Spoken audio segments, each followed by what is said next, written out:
Babae na stroke matapos magpalagutok ng leeg. Madalas palagutukin ng mga tao ang kanilang mga kamay o leeg, lalo na kapag nakakaramdam ng ngalay o sakit. Kagaya na lang ng babae na nasa kwentong ito na pinalagutok ang kanyang leeg para makaramdam ng kaginhawaan matapos sumakit ang kanyang ulo.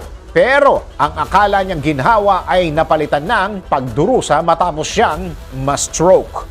Kung bakit pagpapalagutok sa leeg ang dahilan ng pagka-stroke ng babae, ito po yung kwento. Isang paalala ang nais iparating sa kwento ni Kaylin Filtager matapos niyang ibahagi ang nangyaring insidente sa kanyang buhay. Anya, nagmamaneho siyang pauwi nang biglang makaramdam siya ng tensyon sa kanyang leeg at pananakit ng ulo. Kagaya ng kanyang nakagawian, pinatunog o pinalagutok niya ang kanyang leeg para umano mabawasan ang pananakit at ngalay. Pero iba umano ang nangyari dahil matapos niyang marinig ang pag-crack ng kanyang leeg, nakaramdam daw siya ng matinding sakit sa kanyang leeg. Dagdag pa ni Kaylin, akala niya isa lang itong normal na pananakit, kaya ininuman niya lang ito ng painkiller, pero lumipas umano ang ilang araw, hindi raw nawala ang sakit sa kanyang leeg.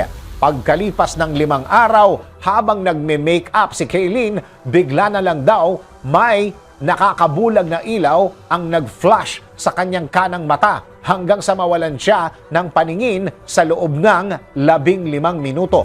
Pagkatapos ng nangyari ay bigla umanong namanhid ang buong bahagi ng kanyang kanang katawan at nahirapan na rin siyang magsalita.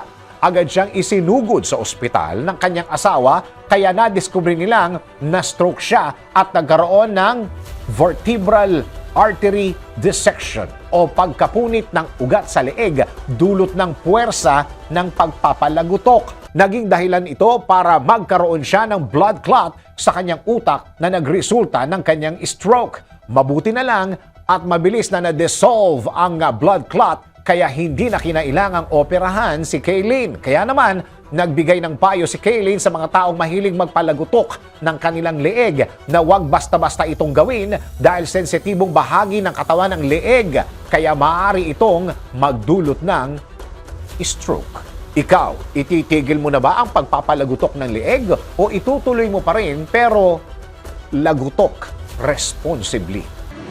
DWIZ Research Report. Report.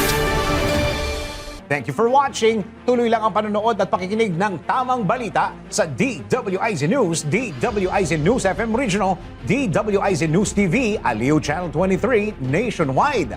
Mag-follow, like, subscribe at i-share ang aming mga social media accounts.